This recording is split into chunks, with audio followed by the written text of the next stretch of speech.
Hello, Ian France here, and I wanted to start a chapter by chapter book review series on this book, Real Life BPMN.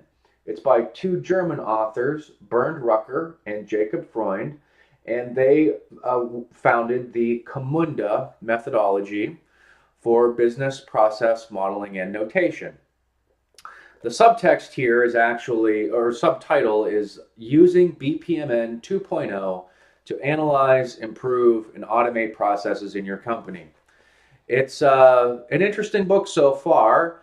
The font of the book is incredibly small, and so any attempts to probably show you images may be difficult, but I'll do my best. So I do have several pages of notes from chapter one to really talk about three core areas: the Communda life cycle, process automation, and the customers of a process model. And as we go through these areas and where appropriate, I will add in points of my observations as through working on various process improvement projects. So, what is the Communda business process modeling and notation system? It's really not anything different from BPMN in general. It's actually a six-phase approach on how to work through a project, basically. It's not all that different from DMAIC or other process approaches on defining problems, improvement cycles, process control. But what I'd like to start with are their six core areas and just talk about a little bullet point maybe for each area. So they start with, and it's actually in a flowchart graphic here. So I'll just hold that up so if you want to pause it and then later come back and take a look at that.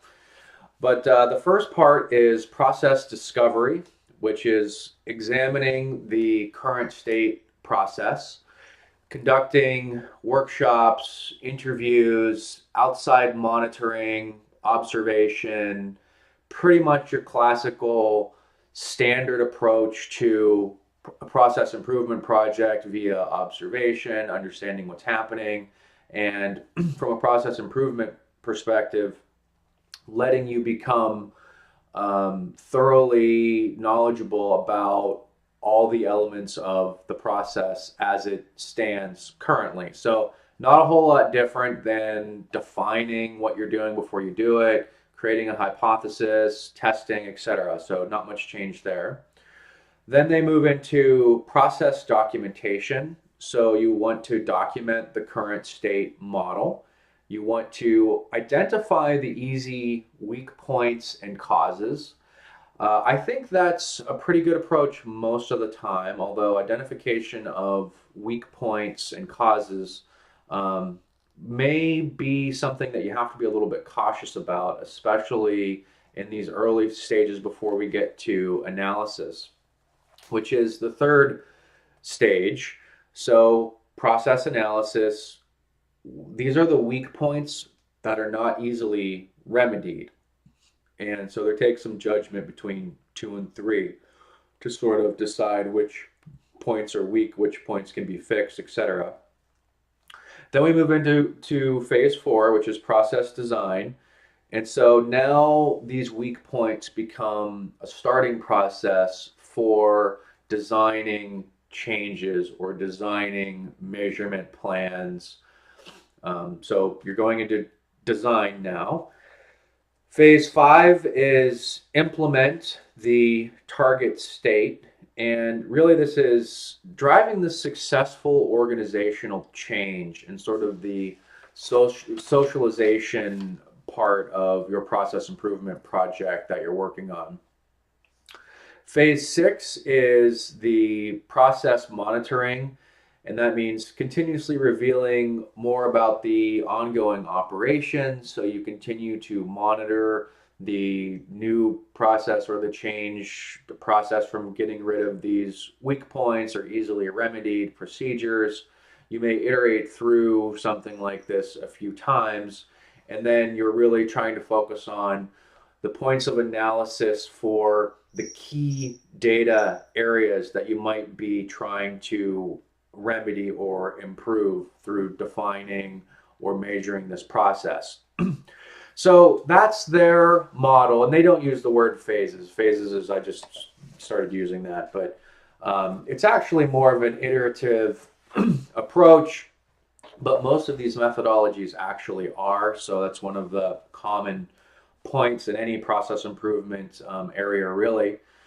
So let's get into some of what these things actually mean, and I'm really looking forward to future portions of the book at this point. There is quite a bit actually in the book itself, and I've noted several sections. Usually once per page, there's something at least interesting that I find that they're talking about.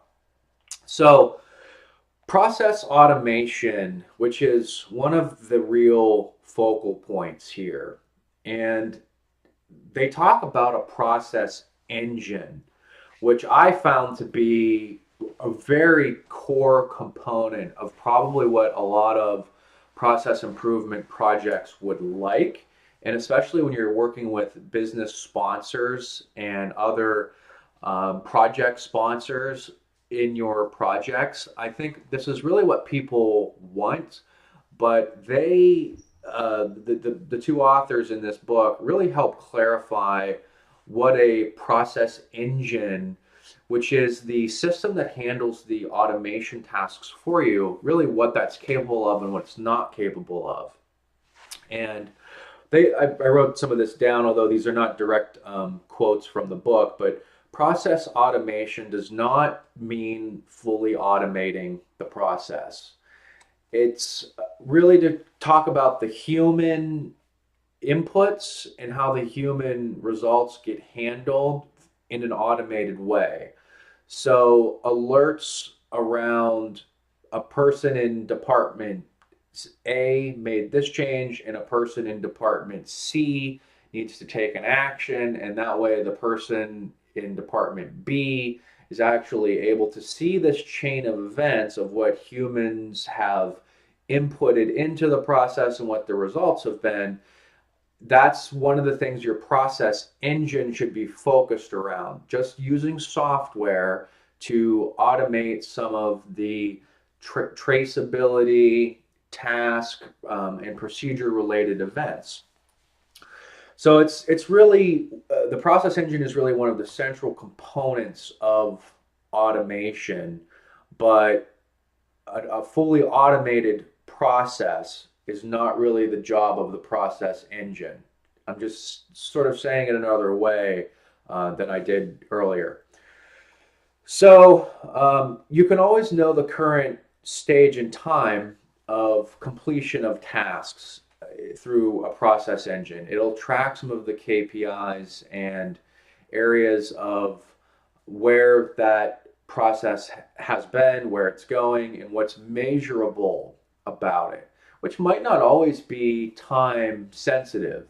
This is one of the things that I observe is that there are measurements in many different ways. Sometimes it's reduction of steps rather than a focus on time to complete. There are different ways to make improvements like that, but the process engine is one of the areas that will handle some of the measurements for what those KPIs are. So jumping a little bit into, they talk about Camunda and their design and why they've built this. And it's an operational process model and a strategic process model combined. They call this the Camunda house, actually. And it's not that complicated. Let me show you a picture here.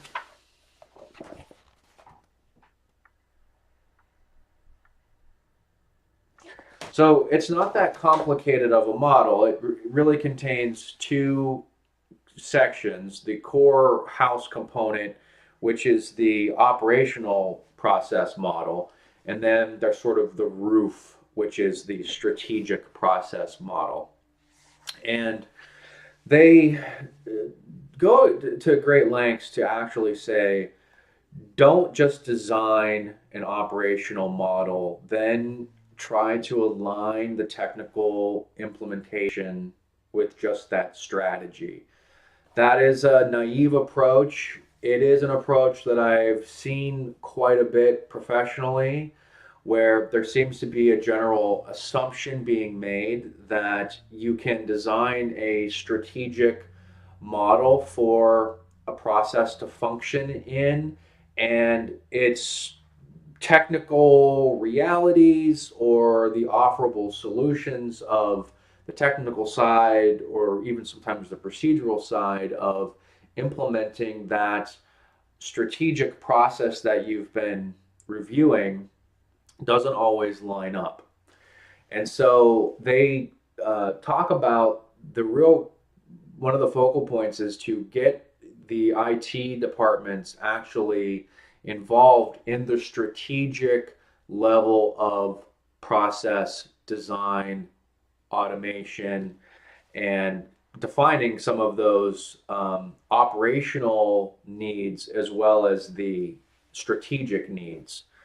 So both the business and IT need to share in the design of that process model. Now, the last point about customers, and consider your customers when you're designing any kind of process.